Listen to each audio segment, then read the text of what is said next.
अतः श्री सत्यनारायण व्रत कथा प्रथम अध्याय। एक बार नैमिषारण्य में एकत्र आर्यव्रत के 88,000 महर्षियों ने मुनि श्रेष्ठ श्री सुज्जी से पूछा, हे मुनि श्रेष्ठ, कलयुग में मनुष्य वेद विधान और धर्म विरुद्ध आचरण करते हुए पापों के बोझ तले दबता जा रहा है। अतः हे मुनि श्रेष्ठ, मनुष्य के कल्याण हेतु ऐसा कोई उपाय बताइए जिससे मनुष्य को पुण्य लाभ हो। तब श्री सुज्जी ने कहा, हे ऋषियों, आपने विश्व कल्याण के लिए अच्छा प्रश्न किया है। अब मैं उस मंगलकारी व्रत का वर्णन करूंगा जिसके संबंध में एक बार ब्रह्मऋषि नारद जी ने भी भगवान लक्ष्मी नारायण से पूछा था और उन्होंने नारद जी से जो कथा कही थी आप उसे सुने।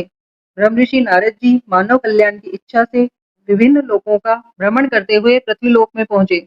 वहां अपने अपने कर्मों के अनुसार लोगों को दुखों से पीड़ित देखकर वे बहुत व्यथित हुए और मन में विचार करने लगे कि इन प्राणियों के दुख का निवारण कैसे होगा। जब वह कोई उपाय न सोच सके तो विष्णु भगवान के सामने उपस्थित हुए। वहां नारद जी ने श्वेत वर्ण और 4 भुजाओं वाले शंख चक्र गदा और पद्म से सुसज्जित देवों के ईश विष्णु भगवान की स्तुति करते हुए कहा, हे नारायण, आप सर्वशक्तिमान व सृष्टि के पालन करता हैं।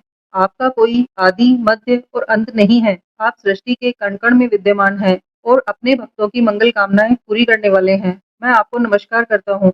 नारद जी की इस प्रकार की स्तुति सुनकर विष्णु भगवान मुस्कुराते हुए बोले, हे मुनिवर, निसंकोच होकर अपने आने का कारण बताइए।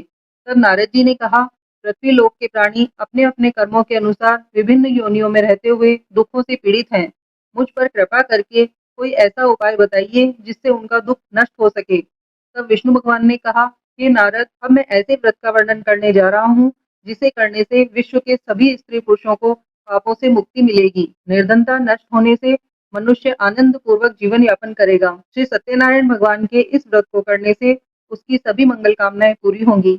नारद जी ने जब व्रत हेतु विधि विधान की जानकारी चाही तो श्री नारायण बोले, मनसा वाचा कर्मणा से शुद्ध होकर मनुष्य भक्ति एवं श्रद्धा भाव से किसी भी दिन ये व्रत कर सकता है। नैवेद्य आदि भक्ति भाव से अर्पित कर ब्राह्मणों को भोजन कराएं व दक्षिणा दें। इस प्रकार श्री सत्यनारायण की आराधना करने से सभी कष्टों से मुक्ति पाकर वह धन संपन्न व सुखी होकर आनंद पूर्वक जीवन व्यतीत करता है। द्वितीय अध्याय। श्री सुज्जी बोले, हे ऋषि मुनियों, अब मैं आप सबको उस निर्धन ब्राह्मण की कथा सुना रहा हूँ जिसने श्री सत्यनारायण भगवान का सबसे पहले व्रत किया। प्राचीन समय में वह निर्धन ब्राह्मण काशी में रहता था। भिक्षा मांगकर वह अपना जीवन यापन कर रहा था।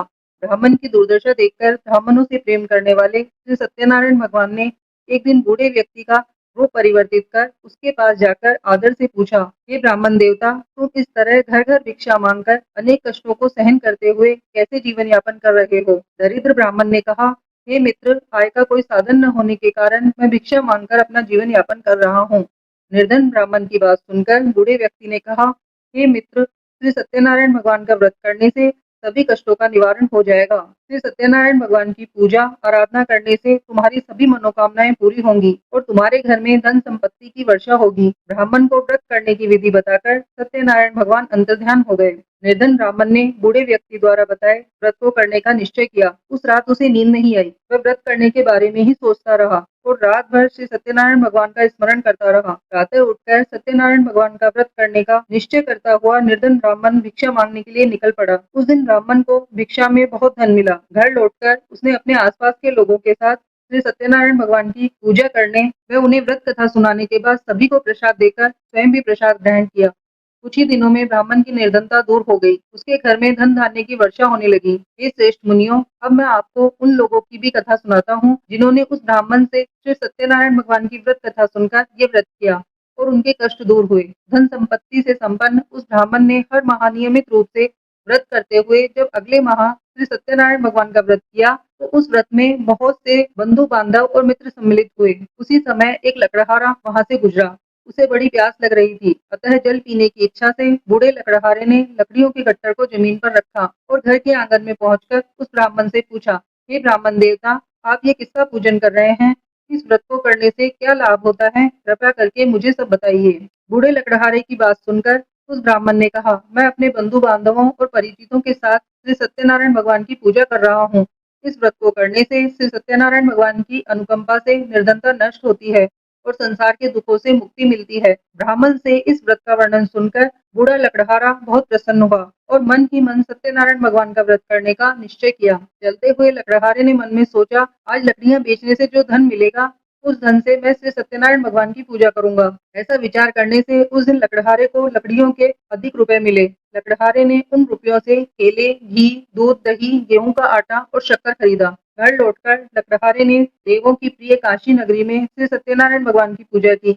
उस पूजा में उसके परिवार के व आसपास के लोग भी सम्मिलित हुए। श्री सत्यनारायण भगवान की पूजा और व्रत कथा सुनने के बाद लकड़हारे ने प्रसाद बांटकर स्वयं भी प्रसाद ग्रहण किया। सत्यनारायण भगवान की अनुकंपा से लकड़हारे के घर में धन धान्य की वर्षा होने लगी। उसकी निर्धनता दूर हो गई। श्री सत्यनारायण भगवान की पूजा करते हुए लकड़हारा आनंद पूर्वक जीवन यापन करता हुआ अंत में मोक्ष को प्राप्त कर वैकुंठ धाम को चला गया। तृतीय अध्याय। श्री सुत जी बोले, हे ऋषि मुनियों, अब मैं आपको आगे की कथा सुनाता हूँ। प्राचीन समय में कनकपुर में उल्कामुख नामक एक बुद्धिमान और सत्यवादी राजा राज करता था।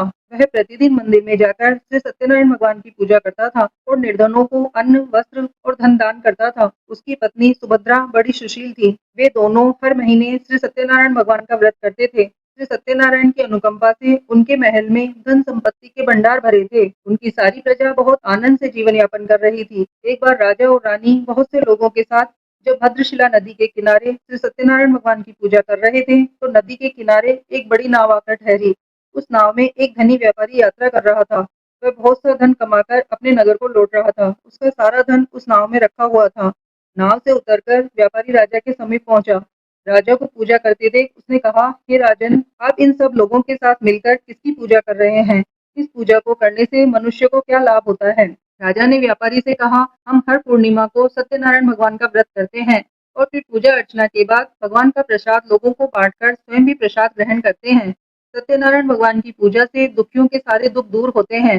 राजा की बात सुनकर व्यापारी ने कहा, हे राजन, मैं भी सत्यनारायण भगवान का व्रत करना चाहता हूँ। कृपया मुझे इस व्रत को करने की विधि बतलाइए। राजा ने व्यापारी को सत्यनारायण व्रत की पूरी विधि बताई। राजा ने व्रत कथा सुनने के बाद व्यापारी को भी प्रसाद दिया। श्री सत्यनारायण भगवान का स्मरण करते हुए व्यापारी ने प्रसाद ग्रहण किया और लौटकर अपनी पत्नी लीलावती से कहा, हमारी कोई संतान नहीं है। यदि सत्यनारायण भगवान की अनुकंपा से हमारी कोई संतान हुई तो मैं श्री सत्यनारायण भगवान का व्रत अवश्य करूंगा। व्यापारी के ऐसा निश्चय करने के कुछ समय बाद लीलावती गर्भवती हुई। 10वें महीने में उसने एक सुंदर कन्या को जन्म दिया। व्यापारी ने पुत्री जन्म पर बहुत खुशियां मनाई, लेकिन सत्यनारायण भगवान का व्रत नहीं किया। जब उसकी पत्नी लीलावती ने अपने पति से व्रत करने के लिए कहा, तो वह बोला, अभी क्या जल्दी है? इसका विवाह होगा तो मैं अवश्य ही श्री सत्यनारायण भगवान का व्रत करूंगा। अपने पति के वचन सुनकर लीलावती चुप रह गई। व्यापारी की कन्या कलावती शुक्ल पक्ष के चंद्रमा की तरह बढ़ने लगी। एक दिन व्यापार से बहुत सा धन कमाकर घर लौटे व्यापारी ने अपनी बेटी को सहेलियों के साथ उपवन में घूमते देखा, तो उसे उसके विवाह की चिंता होने लगी। व्यापारी ने कलावती के लिए सुयोग्य वर ढूंढने के लिए अपने सेवकों को दूर दूर के नगरों में भेजा। व्यापारी के सेवक कंचनपुर नगर में पहुंचे। उस नगर में उन्होंने एक वणिक पुत्र को देखा। वणिक पुत्र अत्यंत सुंदर और गुणवान था। सेवकों ने वापस लौटकर व्यापारी को उस वणिक पुत्र के बारे में बताया। व्यापारी उस सुंदर लड़के को देखकर बहुत प्रसन्न हुआ और कलावती का विवाह बहुत धूमधाम से उसके साथ कर दिया। दहेज में उसने वणिक पुत्र को बहुत सा धन दिया। कलावती का विवाह भी हो गया, लेकिन व्यापारी ने श्री सत्यनारायण भगवान का व्रत नहीं किया। लीलावती ने अपने पति से कहा, नाथ, आपने कलावती के विवाह पर श्री सत्यनारायण भगवान का व्रत करने का निश्चय किया था। अब तो आपको व्रत कर लेना चाहिए। पत्नी की बात सुनकर व्यापारी ने कहा, अभी तो मैं अपने दामाद के साथ व्यापार के लिए जा रहा हूँ। व्यापार से लौटने पर श्री सत्यनारायण भगवान का व्रत पूजा अवश्य करूंगा। ये कहकर व्यापारी ने कई नावों में सामान भरा और अपने दामाद तथा सेवकों के साथ व्यापार के लिए निकल पड़ा। उस व्यापारी द्वारा बार बार व्रत का निश्चय करने और फिर व्रत न करने से सत्यनारायण भगवान क्रोधित हो गए और व्यापारी को दंड देने का निश्चय किया। व्यापारी अपने दामाद के साथ रत्नसारपुर में पहुंचकर व्यापार करने लगा। एक दिन कुछ चोर महल में चोरी करके भाग रहे थे। सैनिक उनका पीछा कर रहे थे। भागते हुए चोरों ने सैनिकों से बचने के लिए चोरी का धन अवसर पाकर व्यापारी की नावों में छुपा दिया। चोरों का पीछा करते हुए सैनिक व्यापारी के पास पहुंचे। उन्होंने व्यापारी की नावों की तलाशी ली तो उन्हें राजा का चोरी गया धन मिल गया। तब सैनिक व्यापारी और उसके दामाद को बंदी बनाकर राजा के पास ले गए। राजा ने उन दोनों को बंदी गृह में डाल दिया और उनका सारा धन ले लिया। श्री सत्यनारायण के प्रकोप से उधर लीलावती पर भी मुसीबतों का पहाड़ टूट पड़ा। उसके घर में चोरी हो गई और चोर सारा धन चुरा कर ले गए। घर में खाने के लिए अन्न भी नहीं बचा। भूख प्यास से व्याकुल होकर व्यापारी की बेटी कलावती एक ब्राह्मण के घर गई। उस ब्राह्मण के घर में श्री सत्यनारायण भगवान की व्रत कथा हो रही थी। उसने भी वहां बैठकर व्रत कथा सुनी और प्रसाद लिया। घर लौटकर कलावती ने अपनी माँ लीलावती को सारी बात बताई। कलावती से श्री सत्यनारायण भगवान की व्रत कथा की बात सुनकर लीलावती ने भी व्रत करने का निश्चय किया। अगले दिन लीलावती ने अपने परिवार और आसपास के लोगों के साथ श्री सत्यनारायण भगवान की पूजा की। पूजा के बाद सबको प्रसाद बांटकर स्वयं भी प्रसाद ग्रहण किया। लीलावती ने अपने पति और दामाद के घर लौट आने की मनोकामना से श्री सत्यनारायण भगवान का व्रत किया था। लीलावती के विधि पूर्वक व्रत करने और प्रसाद ग्रहण करने से श्री सत्यनारायण भगवान ने प्रसन्न होकर उसकी मनोकामना पूरी की। उन्होंने राजा चंद्रकेतु को स्वप्न में दर्शन देकर कहा, हे राजन, व्यापारी और उसका दामाद बिल्कुल निर्दोष है। सुबह उठते ही दोनों को मुक्त कर दो। उन दोनों का सारा धन भी वापस लौटा दो। यदि तुमने ऐसा नहीं किया तो मैं तुम्हारा सारा वैभव नष्ट कर दूंगा। इतना कहकर श्री सत्यनारायण भगवान अंतर्ध्यान हो गए। प्रातः होते ही राजा चंद्रकेतु ने अपने मंत्रियों और राज ज्योतिषियों को रात के स्वप्न की बात बताई, तो सबने व्यापारी और उसके दामाद को छोड़ देने के लिए कहा। राजा चंद्रकेतु ने तुरंत उस व्यापारी और उसके दामाद को छोड़ दिया, उनका सारा धन भी वापस कर दिया। इस प्रकार श्री सत्यनारायण भगवान की अनुकंपा से व्यापारी और उसका दामाद दोनों खुशी-खुशी अपने नगर की ओर चल दिए। चतुर्थ अध्याय। श्री सुत जी बोले, उस व्यापारी ने अपने दामाद के साथ शुभ मुहूर्त में नावों द्वारा रत्नसार से प्रस्थान किया। लंबी यात्रा करने के बाद व्यापारी ने एक नगर के किनारे नावों को रोककर भोजन किया और फिर दोनों विश्राम करने लगे। तभी श्री सत्यनारायण भगवान साधु के रूप में व्यापारी के पास पहुंचे और पूछा, हे वणिक, तेरी नावों में क्या लदा हुआ है? व्यापारी ने सोचा, दंडी साधु अवश्य ही कुछ मांगने की इच्छा से सामान के बारे में पूछ रहे हैं। ये सोचकर व्यापारी ने झूठ बोला, हे दंडी, मेरी नावों में तो बेल और पत्र भरे हुए हैं। व्यापारी के झूठे वचन सुनकर सत्यनारायण भगवान ने क्रोधित होते हुए कहा, हे वेश्य, जो तुमने कहा है वही सत्य होगा। इतना कहकर सत्यनारायण भगवान कुछ दूर जाकर अंतर्ध्यान हो गए। उधर व्यापारी दंडी साधु को वहां से खाली हाथ लौटाकर बहुत प्रसन्न हुआ। लेकिन जब व्यापारी ने अपनी नावों में बेल और पत्र भरे हुए देखे तो वह विलाप करने लगा और अपने झूठ बोलने पर प्रायश्चित करने लगा। रोते रोते व्यापारी मूर्छित हो गया। कुछ देर बाद जब उसकी मूर्छा नष्ट हुई तो उसके दामाद ने कहा, आप दुखी मत होइए, ये सब उन दंडी साधु के शाप के कारण हुआ है। अब वही दंडी हमें इस विपत्ति से छुटकारा दिला सकते हैं। दामाद के वचन सुनकर व्यापारी दंडी साधु की तलाश में चल दिया। कुछ देर ढूंढने पर उसे एक वृक्ष के नीचे दंडी साधु के रूप में सत्यनारायण भगवान मिल गए। व्यापारी ने दंडी साधु के चरणों में गिरकर क्षमा मांगी। दंडी स्वरूप सत्यनारायण भगवान बोले, हे मणिपुत्र, तेरे झूठ बोलने के कारण ही मैंने तुझे दंड दिया है। तूने बार बार मेरी पूजा करने के लिए कहा, लेकिन कभी पूजा की नहीं। व्यापारी ने तब हाथ जोड़कर कहा, हे भगवान, आप तो दीन दुखियों के कष्ट दूर करने वाले हैं, मेरी इस गलती को भी क्षमा करें। आपके रूप को तो ब्रह्मा भी नहीं जान सकते, फिर भला मैं अज्ञानी कैसे आपकी लीला को समझ पाता। अब मैं जीवन में कभी झूठ नहीं बोलूंगा, सदैव श्री सत्यनारायण भगवान का व्रत और पूजा किया करूंगा। आप मुझ पर अनुकंपा करें।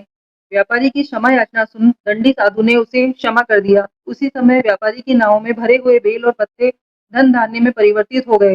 व्यापारी ने अपने सेवकों के साथ अगले दिन श्री सत्यनारायण भगवान का व्रत करके उनकी पूजा की। सबको प्रसाद वितरित करके स्वयं भी प्रसाद ग्रहण करके व्यापारी अपने नगर की ओर चल पड़ा। अपने नगर में पहुंचकर व्यापारी ने एक सेवक को अपने घर भेजा। सेवक ने लीलावती को सूचित किया। उस समय लीलावती और कलावती दोनों श्री सत्यनारायण भगवान की पूजा कर रही थी। पति और दामाद के लौट आने का समाचार सुनकर लीलावती ने पूजा पूरी करके प्रसाद ग्रहण करने के बाद कलावती से कहा, बेटी, मैं नदी किनारे जा रही हूँ, तू भी प्रसाद ग्रहण कर शीघ्र ही आ जा। कहकर लीलावती नदी की ओर चल पड़ी। परंतु कलावती पति से मिलने की खुशी में प्रसाद ग्रहण किए बिना ही घर से निकलकर नदी किनारे जा पहुंची। उसके प्रसाद ग्रहण न करने के कारण सत्यनारायण भगवान क्रोधित हो गए। उन्होंने व्यापारी की नावों को नदी में डुबो दिया।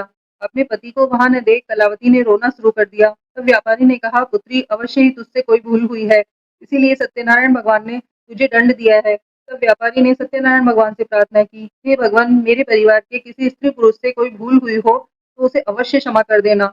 तभी आकाशवाणी हुई, हे मणिपुत्र, तेरी कन्या मेरा प्रसाद ग्रहण किए बिना ही चली आई है। यदि अब घर पहुंचकर तेरी कन्या प्रसाद ग्रहण करके वापस आए तो उसे पति के दर्शन होंगे। कलावती ने वैसा ही किया। उसके प्रसाद ग्रहण करके वापस लौटने पर नावें जल के ऊपर आ गई। दामाद भी सुरक्षित नदी से निकल आया। घर लौटकर व्यापारी ने अपने परिवार के साथ मिलकर विधि अनुसार श्री सत्यनारायण भगवान की पूजा की। उसकी सभी इच्छाएं पूरी हुई। पंचम अध्याय। श्री सुत जी बोले, हे ऋषि मुनियों, मैं और भी कथा सुनाता हूँ। कौशलपुर में एक राजा था, तुंगध्वज। प्रजा उसकी छत्र छाया में आनंद पूर्वक रह रही थी।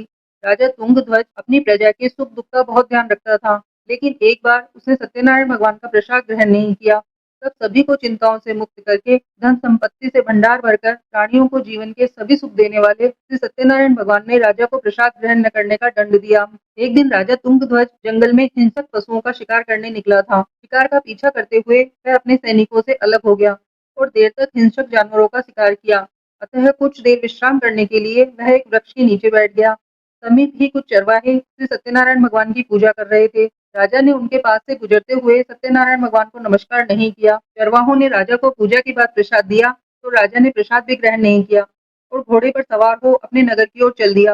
राजा जब नगर में पहुंचा तो देखा उसका सारा वैभव नष्ट हो गया है। श्री सत्यनारायण भगवान के प्रकोप से राजा निर्धन हो गया है। तब राज ज्योतिषी ने राजा से कहा, महाराज, आपसे अवश्य ही कोई भूल हुई है। अगर आप उस भूल का प्रायश्चित कर लें तो सब कुछ पहले जैसा हो जाएगा। राजा को तुरंत अपनी भूल का स्मरण हो आया। अतः मंदिर में जाकर राजा ने श्री सत्यनारायण भगवान से क्षमा मांगी और उनकी पूजा की। पूजा के बाद प्रसाद ग्रहण करने से श्री सत्यनारायण भगवान की अनुकंपा से चमत्कार हुआ। राजा का खोया वैभव पुनः लौट आया। श्री सत्यनारायण भगवान की अनुकंपा से जीवन के सभी सुखों का भोग करते हुए अंत में राजा मोक्ष को प्राप्त हुआ। श्री सत्यनारायण भगवान के व्रत पूजा को जो भी मनुष्य करता है उसके सभी दुख चिंताएं नष्ट होती हैं। सभी मनोकामनाओं को प्राप्त कर मनुष्य मोक्ष को प्राप्त कर सीधे वैकुंठ धाम को जाता है। श्री सुत जी ने कुछ पल रुककर कहा, हे श्रेष्ठ मुनियों, से सत्यनारायण भगवान के व्रत को पूर्व जन्म में जिन लोगों ने किया उन्हें दूसरे जन्म में भी सभी तरह के सुख प्राप्त हुए। वृद्ध सतानंद ब्राह्मण ने पूर्व जन्म में श्री सत्यनारायण भगवान का विधिवत व्रत किया था, तो दूसरे जन्म में सुदामा के रूप में भगवान की पूजा करते हुए अंत में मोक्ष को प्राप्त कर वैकुंठ धाम को चला गया। उल्का मुख राजा अगले जन्म में राजा दशरथ के रूप में मोक्ष को प्राप्त करके वैकुंठ को गए। व्यापारी ने मोरध्वज के रूप में जन्म लिया और अपने पुत्र को आरे से चीरकर भगवान की अनुकंपा से वैकुंठ को प्राप्त किया। राजा तुंगध्वज अगले जन्म में मनु के रूप में जन्म लेकर सत्कर्म करते हुए मोक्ष को प्राप्त कर वैकुंठ धाम को चले गए। हे ऋषि मुनियों, से सत्यनारायण भगवान का व्रत और पूजा मनुष्य को सभी चिंताओं से मुक्त करके अंत में मुक्ति पाकर मोक्ष प्रदान कराता है। जय हो श्री सत्यनारायण भगवान की।